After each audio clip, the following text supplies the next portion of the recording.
এবার ইরানের বুশেহর পারমাণবিক বিদ্যুৎ কেন্দ্রে বিমান হামলা চালালো যুক্তরাষ্ট্র। মার্কিন বাহিনীকে শেষ করে দিচ্ছে ইরান, পালালেন নেতানিয়াহু। ইরান যুদ্ধ চালাতে গিয়ে আমেরিকার তহবিল ফাঁকা, ইরান যুদ্ধে কত ডলার উড়ালো আমেরিকা, জানলে অবাক হবেন।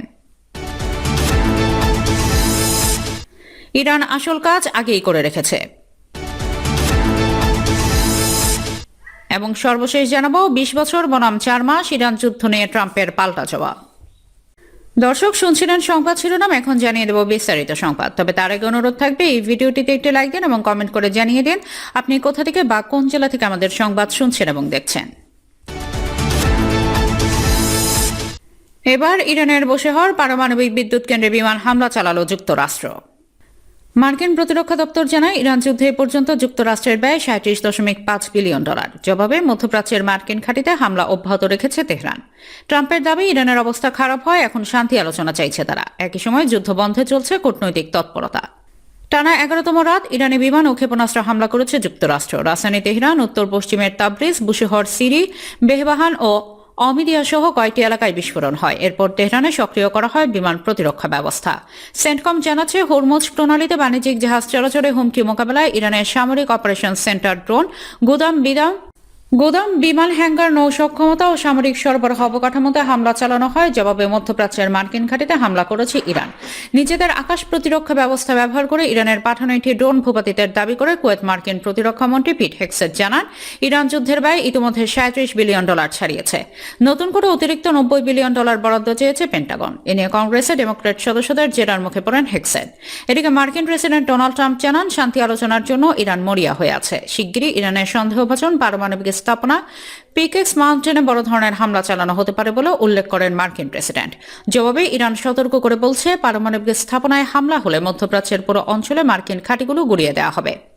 পাল্টাপাল্টি উত্তেজনার মধ্যে কূটনৈতিক তৎপরতাও চলছে সমান্তালে। ইসলামাবাদে পাকিস্তানের শীর্ষ নেতৃত্বের সঙ্গে বৈঠক করেছেন ইরানের স্বরাষ্ট্রমন্ত্রী। মার্কিন বাহিনীকে শেষ করে দিচ্ছে ইরান, পালালেন নেতানিয়াহু। মার্কিন সেনাদের প্রাণ নেওয়ার উৎসবে মেতেছে ইরান। ইসলামী বিপ্লবের দেশে হামলা চালিয়ে নিজের পায়ে নিজেই কুড়াল মেরেছে আমেরিকা। সূচনা করেছে দুঃস্বপ্নের অধ্যায়ের। প্রতিনিয়ত হারাচ্ছে একের পর এক সামরিক ঘাঁটি, যুদ্ধবিমান আর যুদ্ধরত সেনা। সম্প্রতি জর্ডানে চালানো ইরানের হামলায় প্রাণ হারিয়েছেন ২ মার্কিন সেনা। এখনো সন্ধান মেলেনি একজনের। সেই ধাক্কা কাটিয়ে ওঠার আগে এবার আরও একজন সেনা হারিয়েছে আমেরিকা। যে যুদ্ধের ইতি দ্রুত টানতে চেয়েছিল যুক্তরাষ্ট্র, সেটি যেন এখন দেশটির জন্য হয়ে উঠেছে রক্তক্ষয়ী ফাঁক। কিন্তু সবচেয়ে বড় চমক কোথায় জানেন? যে ইসরায়েল ইরানকে উস্কানি দিয়ে মার্কিন ব্লকে নিয়ে এলো, সেই ইসরায়েল আজ নাটকীয়ভাবে নীরব। খবর দ্য গার্ডিয়ানের। তবে কি বন্ধু ট্রাম্পের পিঠে ছুরি মেরে যুদ্ধের সমস্ত বোঝা ওয়াশিংটনের কাছে চাপিয়ে দিয়ে সুচতুরভাবে সটকে পড়েছেন নেতানিয়াহু? আরও প্রশ্ন উঠেছে, ডোনাল্ড ট্রাম্প কি মধ্যপ্রাচ্যে যুদ্ধের নিয়ন্ত্রণ ইরানের কাছে হারিয়েছেন? যুদ্ধ যত দীর্ঘায়িত হচ্ছে ততই নিজেদের সক্ষমতার সুস্পষ্ট প্রমাণ দিচ্ছে ইরান। পাল্টা হামলা চালিয়ে প্রতিনিয়ত জবাব দিয়েছে মার্কিন আগ্রাসনের। খামেনি সেনাদের হামলার লক্ষ্যবস্তু হয়েছে মধ্যপ্রাচ্যে থাকা মার্কিন সামরিক ঘাঁটি, যুদ্ধবিমান, যুদ্ধজাহাজ আর মার্কিন সেনারা। উত্তর ইরাকে একটি ইরানি ড্রোন নিষ্ক্রিয় করতে গিয়ে প্রাণ হারিয়েছেন আরও এক মার্কিন সেনা, আহত একজন। সংঘাতের এই নতুন মোড়ে একের পর এক প্রাণ হারাচ্ছেন যুক্তরাষ্ট্রের সেনা সদস্যরা। ইরানের তাণ্ডবে একের পর এক মার্কিন সেনা নিহতের ঘটনা জন্ম দিয়েছে নানা প্রশ্নের। তাহলে কি ইরানের কম মূল্যের সাহায্য ড্রোন আর ক্ষেপণাস্ত্র মোকাবেলা করতে গিয়ে ক্রমবর্ধমান হারে সেনা হারাচ্ছে ওয়াশিংটন? পরপর মার্কিন সেনা নিহতের ঘটনা কি যুদ্ধের মোড় পরিবর্তনের ইঙ্গিত দিচ্ছে? প্রযুক্তিগত শ্রেষ্ঠত্বের দাবি করা আমেরিকার সামনে কি তবে নতুন চ্যালেঞ্জ ছুড়ে দিয়েছে ইরান? আল জাজিরার তথ্য মতে এ পর্যন্ত প্রাণ গেছে অন্তত ১৬ জনের, আহত ৪ শতাধিক। কুয়েত থেকে সৌদি আরব ইরানের কম খরচের শাহেদ ড্রোন আর মিসাইলের নিশানা এখন মধ্যপ্রাচ্যের প্রতিটি মার্কিন ঘাঁটি। অথচ গত ২৮ ফেব্রুয়ারি ইসরায়েলের উস্কানি দিয়ে এই আগুনের সূচনা। আজ যখন সেই আগুনে পড়ছে আমেরিকা, তখন চতুর ইসরায়েল নিজেকে সম্পূর্ণ গুটিয়ে নিয়েছে। প্রক্সি যুদ্ধ হিসেবে আমেরিকার কাঁধে চাপিয়ে দিয়েছে ক্ষয়ক্ষতির সব দায়। প্রক্সি যুদ্ধের এই খেলায় নেতানিয়াহু বুঝতে পেরেছেন নিজেদের সামরিক দুর্বলতা। তাই ক্ষয়ক্ষতি এড়াতে দায়ভার ওয়াশিংটনের কাঁধে চাপিয়ে দিয়ে সুচতুরভাবে আড়ালে চলে গেছেন তিনি। আপাতত মনোনিবেশ করছেন ইসরায়েলের অভ্যন্তরীণ নির্বাচন আর নিজের ঘাড়ের উপর ঝুলতে থাকা দুর্নীতি মামলা থেকে বাঁচতে। নেতানিয়াহুর এই কৌশলী পিছুটানে রাজনৈতিকভাবে প্রচণ্ড ব্যাকফুটে ডোনাল্ড ট্রাম্প। ট্রাম্পের পর যেমন দেশের ভেতরের ক্ষোভ বাড়ছে, তেমনি মুখ ফিরিয়ে নিচ্ছে ন্যাটো মিত্ররাও। পরম বন্ধু ইসরায়েলের বিশ্বাসঘাতকতা আর খামেনির সেনার পাল্টা হামলায় হোয়াইট হাউসের এখন দিশেহারা অবস্থা। ইরান যুদ্ধ চালাতে গিয়ে আমেরিকার তহবিল ফাঁকা, ইরান যুদ্ধে কত ডলার উড়ালো আমেরিকা, জানলে অবাক হবেন। ইরান যুদ্ধে কত ডলার ওড়ালো আমেরিকা সংখ্যাটা শুনলে চমকে উঠতে পারেন। বোমা হামলা চলছে, ছোড়া হচ্ছে মিসাইল, আর প্রতিটি হামলার সঙ্গে বাড়ছে যুদ্ধের আরেকটি ভয়ঙ্কর হিসাব। খরচ এখন প্রশ্ন একটাই, এই যুদ্ধ চালাতে গিয়ে আমেরিকার পকেট থেকে কত ডলার খসল পেন্টাগনের। হিসাব বলছে ইরান যুদ্ধে এখন পর্যন্ত খরচ প্রায় 37.5 বিলিয়ন ডলার। হ্যাঁ, আপনি ঠিকই শুনছেন, 37.5 বিলিয়ন ডলার। এটি শুধু একটি সংখ্যা নয়, বিশ্বের অন্যতম শক্তিশালী সামরিক বাহিনীর যুদ্ধ ব্যয়ের বিশাল চিত্র। কিন্তু এখানেই শেষ নয়, যুদ্ধ যত দীর্ঘ হচ্ছে ততই বাড়ছে নতুন অর্থের প্রয়োজন। ওয়াশিংটনে এখন শুরু হয়েছে তীব্র রাজনৈতিক লড়াই। এদিকে ট্রাম্প প্রশাসন বলছে সামরিক প্রস্তুতি ধরে রাখতে আরো বড় অর্থ দরকার। অন্যদিকে কংগ্রেসের অনেক সদস্য প্রশ্ন তুলছে, এই যুদ্ধের শেষ পরিকল্পনা কোথায়? সিনেটের শুনানিতে প্রতিরক্ষামন্ত্রী পিট হেগসেট জানান, এই সংঘাতের খরচ সামলাতে আরো বড় অর্থ বরাদ্দ প্রয়োজন। যুদ্ধ চালাতে গিয়ে প্রশাসন অতিরিক্ত সামরিক তহবিল চেয়েছে, কারণ যুদ্ধ মানে এখন শুধু আর আকাশে হামলা নয়, যুদ্ধ মানে নতুন অস্ত্র, নতুন মিসাইল, সেনা মোতায়েন, ঘাটির রক্ষণাবেক্ষণ আর ক্ষতিগ্রস্ত সরঞ্জাম বদলানো, যার প্রতিটি পদক্ষেপে যোগ হচ্ছে বিলিয়ন বিলিয়ন ডলার। কিন্তু আমেরিকার রাজনীতিতে এখন বড় প্রশ্ন, এই অর্থের বোঝা কত দূর যাবে। ডেমোক্রেটরা বলছেন যুদ্ধের খরচ ও কৌশল নিয়ে আরো স্বচ্ছতা প্রয়োজন। তাদের অভিযোগ, পরিষ্কার লক্ষ্য ছাড়া দীর্ঘ সংঘাতে জড়িয়ে পড়ার ঝুঁকি রয়েছে। অন্যদিকে প্রশাসনের দাবি মার্কিন সেনাদের প্রস্তুত রাখতে এবং ভবিষ্যৎ হুমকি মোকাবেলা করতে এই অর্থ প্রয়োজন। শুধু অর্থ নয়, যুদ্ধের মানবিক মূল্য প্রতিদিন বেড়ে চলেছে। মার্কিন কর্মকর্তাদের ভাষ্য, সংঘাতে বহু মার্কিন সেনা হতাহত হয়েছেন। প্রতিটি প্রাণহানি আরো বড় প্রশ্ন তুলছে, এই যুদ্ধের চূড়ান্ত লক্ষ্য কি। এরই মধ্যে পরিস্থিতি আরো উত্তপ্ত, যুদ্ধক্ষেত্রে হামলা পাল্টা হামলা অব্যাহত, আর প্রতিটি নতুন অভিযান মানেই নতুন খরচ। ট্রাম্প প্রশাসন ইরানের বিরুদ্ধে আরো কঠোর পদক্ষেপের ইঙ্গিত দিয়েছে, আর সেটাই বাড়িয়ে দিয়েছে উদ্বেগ। প্রশ্ন উঠছে, যদি যুদ্ধ আরো দীর্ঘ হয় তাহলে এই বিল কোথায় গিয়ে ঠেকবে? 37.5 বিলিয়ন ডলার কি শুধুই শুরু, নাকি সামনে অপেক্ষা করছে আরো বড় অর্থের বোঝা?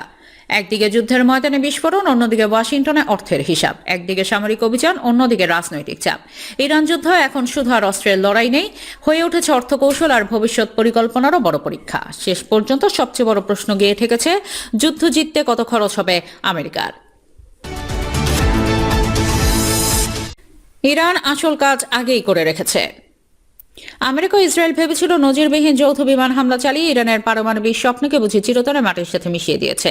কিন্তু সেই বিজয়ের উল্লাস যে কত বড় এক কৌশলগত ভুল ছিল তা এখন হাড়ে হাড়ে টের পাচ্ছে ওয়াশিংটন। ইরানের প্রধান 3টি পরমাণু কেন্দ্র ধ্বংস করার দম্ভ দেখালেও আসল শক্তি পিকক্স মাউন্টেন বা মাউন্ট কলিং যে একদম অক্ষত। পাহাড়ে শত শত ফুট গভীরে হাজার হাজার ইউরেনিয়াম সমৃদ্ধকরণ সেন্ট্রিফিউজ সুরক্ষিত রেখে এখন আমেরিকা আর তাদের পশ্চিমা মিত্রদের রাতের ঘুম পুরোপুরি হারাম করে দিয়েছে তেহরান। ইসরায়েলি গোয়েন্দা সংস্থার এক চাঞ্চল্যকর তথ্য উন্মোচিত হয়েছে পেন্টাগন ও পশ্চিমা মিত্রদের এই চরম পরাস্ত হওয়ার চিত্র। ইসরায়েলি সামরিক ও কৌশলগত গোয়েন্দাদের দাবি, গত বছর বিমান হামলায় উপরিভাগের মূল পারমাণবিক কেন্দ্রগুলো ক্ষতিগ্রস্ত হওয়ার আগেই ইরানের চতুর্বিজ্ঞানীরা অত্যন্ত গোপনে হাজার হাজার সংবেদনশীল সেন্ট্রিফিউজ সরিয়ে নিয়েছেন এই পাহাড়ি সুড়ঙ্গে। উপগ্রহ চিত্রে দেখা গেছে গ্রানাইট পাথরের অন্তত 300 থেকে 450 ফুট গভীরে খোদাই করা এক দুর্ভেদ্য টানেল কমপ্লেক্স বসানো হয়েছে এসব যন্ত্রপাতি। কঠিন পাথরের এই গোপন আস্তানাটি ইরানের বিখ্যাত ফোর্থ পরমাণু কেন্দ্রের চেয়ে অনেক বেশি গভীর, যা আমেরিকা বা ইসরায়েলের শক্তিশালী বাংকার বিধ্বংসী বোমার নাগালেরও বহু বাইরে। আন্তর্জাতিক পরমাণু সংস্থাকেও এই দুর্ভেদ্য আস্তানায় প্রবেশ করতে দেয়নি তেহরান। সংস্থাটির কোনো পরিদর্শককে না ঢুকতে দিয়ে তেহরান সেখানে ইতিমধ্যেই 60% পর্যন্ত বিশুদ্ধ ইউরেনিয়াম পুঞ্জীভূত করে ফেলেছে, যা পারমাণবিক বোমা তৈরির একদম শেষ ধাপ। অর্থাৎ হাজারো চেষ্টা করেও ইরানের পরমাণু সক্ষমতা ধ্বংস করতে পুরোপুরি ব্যর্থ হয়েছে পেন্টাগন। চরম ক্ষুব্ধ বেকায়দায় পড়া মার্কিন প্রেসিডেন্ট ডোনাল্ড ট্রাম্প এখন পিকক্স পর্বত গুড়িয়ে দেওয়ার খোলাখুলি হুমকি দিচ্ছেন। কিন্তু পাহাড়ি গ্রানাইট পাথরের শত শত ফুট নিচে লুকিয়ে থাকা এই সুড়ঙ্গ কমপ্লেক্সে হামলা চালিয়ে তা অচল করা আদর্শ সম্ভব কিনা তা নিয়ে খোদ পেন্টাগনের সামরিক বিশেষজ্ঞ পশ্চিমা শক্তিগুলোর ভেতরেই তৈরি হয়েছে চরম সংশয় আর আতঙ্ক। সব মিলে পারস্য উপসাগরে নজিরবিহীন মহড়া আর শত শত বিমান হামলা চালিয়েও ইরানের পরমাণু মেরুদণ্ড ভাঙতে না পেরে এখন চরম ব্যাকফুটে আমেরিকা ও তার মিত্ররা। উপরিভাগের কেন্দ্রগুলো ধ্বংস করে সামরিক দম্ভ দেখানোর দিন যে শেষ, তা পিকক্স পর্বতের এই অটুট ক্ষমতায় বারবার প্রমাণ করছে। পাহাড়ি আস্তানার সেন্ট্রিফিউজগুলো অক্ষত রেখে তেহরান। 20 বছর বনাম 4 মাস, ইরান যুদ্ধ নিয়ে ট্রাম্পের পাল্টা জবাব। ইরানের সঙ্গে সামরিক সংঘাত বেড়ে যাওয়ায় সমালোচনার মুখে পড়েছেন ট্রাম্প প্রশাসন। ওই সমালোচনার জবাবে পুরো যুদ্ধের ইতিহাস টেনেছেন মার্কিন প্রেসিডেন্ট ডোনাল্ড ট্রাম্প। যুক্তরাষ্ট্রের প্রেসিডেন্টের মতো অতীতের দীর্ঘস্থায়ী রক্তক্ষয়ী মার্কিন যুদ্ধগুলোর মতো বর্তমান সংঘাত বড় হয়নি। ইরান যুদ্ধ এখন পর্যন্ত আফগানিস্তান বা ইরাক যুদ্ধের মতো দীর্ঘ কিংবা প্রাণঘাতীও হয়ে ওঠেনি।